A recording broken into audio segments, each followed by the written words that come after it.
boa noite. Somos acadêmicos do 7º período do curso de Engenharia Civil da FAT-FAJAR e vamos apresentar um trabalho para a disciplina de Transferência de Quantidade de Movimento 2.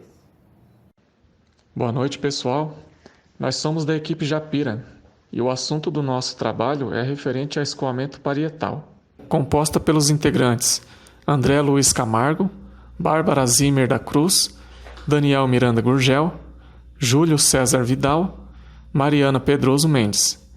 O assunto do nosso trabalho refere-se a escoamentos parietais. A maior parte dos escoamentos encontrados na natureza e em aplicações práticas são turbulentos. Consequentemente, é muito importante compreender os mecanismos físicos que governam este tipo de fenômeno. Escoamento laminar. No escoamento laminar, o fluido se move de forma suave e organizada, em camadas ou lâminas, não havendo mistura macroscópica de camadas adjacentes do fluido. Transição à turbulência. O processo de transição à turbulência foi identificado por Osborne Reynolds em 1883 e acontece pela introdução de perturbações num escoamento inicialmente estável, ou seja, laminar. Essas perturbações são multiplicadas, amplificadas e se transformam em turbulência. Nesta figura, temos a representação do experimento de Reynolds, que consiste em injetarmos no tubo um reservatório com corante, a fim de observarmos o escoamento do fluido. No desenho 1, temos o escoamento laminar. Nesta situação, as forças viscosas se sobressaem em relação às demais. No desenho número 2, as forças são intensificadas e as lâminas de fluido tendem a se perturbar. Temos a forma transitória do escoamento. No desenho número 4, com o incremento da velocidade, o fluido tende a se misturar e o Reynolds é alto. Temos um regime turbulento. Características da turbulência. O regime turbulento é predominante nos escoamentos. A turbulência é altamente rotacional. Os escoamentos turbulentos são instáveis. Multiplicidade de escalas e é um fenômeno contínuo. Ou seja, no escoamento turbulento, devido às várias mudanças de direção das partículas, ocorre uma perda de energia no sistema, ou seja, parte da energia fornecida pela bomba para impulsionar a água pela tubulação é usada nessas mudanças de direção das partículas, consequentemente no aumento de temperatura da água. Sobre as escalas de turbulência. Essas escalas são relacionadas com tempo, comprimento, velocidade, energia e vorticidade. Escalas dissipativas de Kolmogorov. As escalas dissipativas são as menores escalas que podem ocorrer em um escoamento turbulento. O tempo é a razão entre a viscosidade cinemática do fluido e a dissipação viscosa, elevado a 1/2. O comprimento é a razão entre a viscosidade cinemática do fluido ao cubo pela dissipação viscosa, elevado a 1/4. A velocidade relaciona a viscosidade cinemática do fluido multiplicando pela dissipação viscosa, elevado a 1/4. A energia é a viscosidade cinemática do fluido multiplicado pela dissipação viscosa, só que agora é elevado a 1/2. E a vorticidade é a razão entre a dissipação viscosa e a viscosidade cinemática do fluido, elevado a 1/2. Grandes escalas.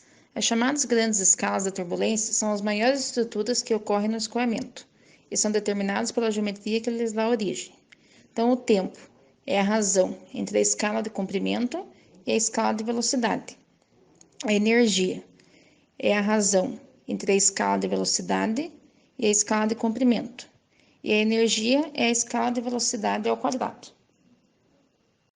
Origem da turbulência. Em qualquer tipo de escoamento, o processo de transição pode ser generalizado como sendo resultado da amplificação de perturbações injetadas por variadas fontes de ruídos. Ou seja, basicamente a turbulência acontece quando existe uma mudança brusca na temperatura, na velocidade ou na pressão do ar.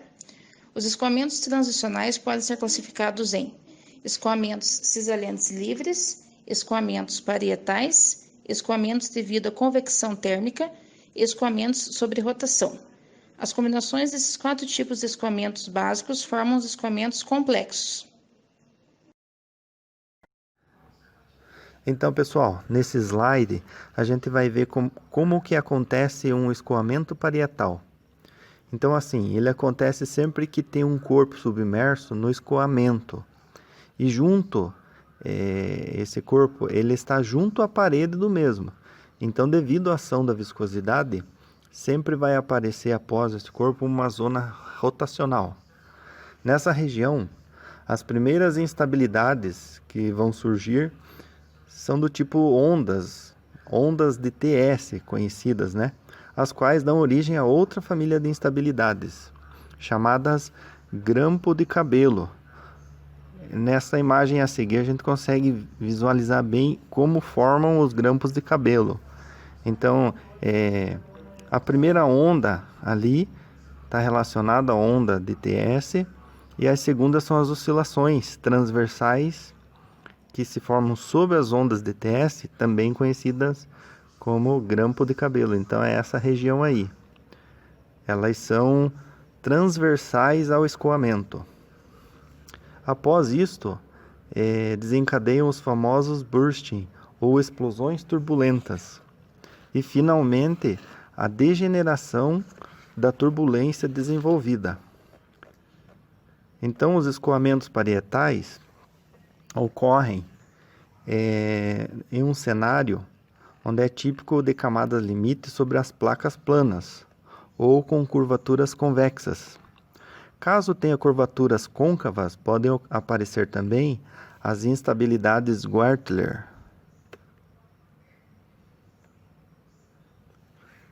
Então, assim, estas instabilidades elas têm uma natureza semelhante às instabilidades de Taylor-Coe, se é assim que se pronuncia, né? Que são geradas pelos efeitos das forças centrífugas. Vai ter uma outra equipe que vai desenvolver melhor esse assunto. Então, a compreensão desse processo de transição à turbulência e a natureza física do seu estado completamente turbulento é de elevada importância prática, né? Devido ao fato de, no regime turbulento, os esforços de arraste aumentarem significativamente. As leis de parede são ferramentas utilizadas para escoamentos com alto número de Reynolds, por permitir economizar tempo computacional, conforme vimos anteriormente na figura 7. Já em escoamentos com baixo número de Reynolds não são indicados, porque nesses escoamentos há a presença de regiões de recirculação da camada limite. Divisão da região parietal. A partir de diversos experimentos, foi possível observar que a região parietal do escoamento turbulento divide-se em 3 regiões. Primeira é a subcamada viscosa, em que predominam os efeitos viscosos. Lembrando que efeitos viscosos são aqueles que geram resistência ao fluxo do fluido. E a divisão molecular. Nesta camada, o escoamento é laminar. Segundo é a região tampão, localizada entre a subcamada viscosa e o núcleo turbulento. Nessa região, os efeitos moleculares e turbulentos são similares. Região onde ocorre a transição do escoamento laminar para o escoamento turbulento. E terceiro é o núcleo turbulento. Nessa região, como o próprio nome diz, acontece o escoamento turbulento. Princípios de aplicação. Uma das aplicações das leis de parede é em um escoamento sem deslocamentos, conforme podemos ver na figura 7. O diagrama de velocidade próximo à parede possui uma velocidade baixa, já o escoamento distante da parede possui uma velocidade maior. Já nessa figura 8, vemos um escoamento com recirculação do fluido na parede. Nesse tipo de escoamento, é inviável o uso da lei da parede, pois precisaríamos resolver esse escoamento desde a subcamada viscosa. Observe o diagrama da velocidade nesse exemplo. Próximo à parede, podemos perceber que a velocidade é negativa, pois o fluido está em recirculação. Leis de parede. As leis de parede são aplicadas aos escoamentos turbulentos.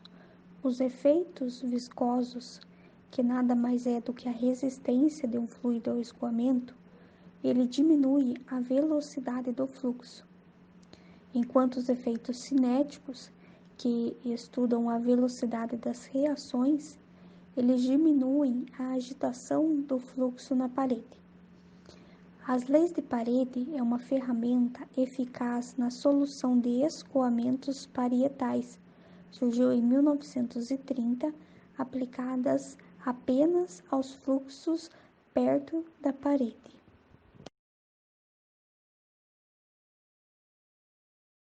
O objetivo desse experimento prático é mostrar, com esse material utilizado aqui, com a água vindo diretamente da rede externa, ela vem de uma forma totalmente turbulenta. Então, com esse cano e com essa malha de nylon, o objetivo é converter essa água turbulenta em um escoamento laminar. Na sequência, daí, após esse efeito conseguido, a gente consegue mostrar um efeito do escoamento turbulento usando um corante, o material que a gente vai mostrar no vídeo sequente, fazendo esse efeito buscado, que é o efeito do escoamento parietal.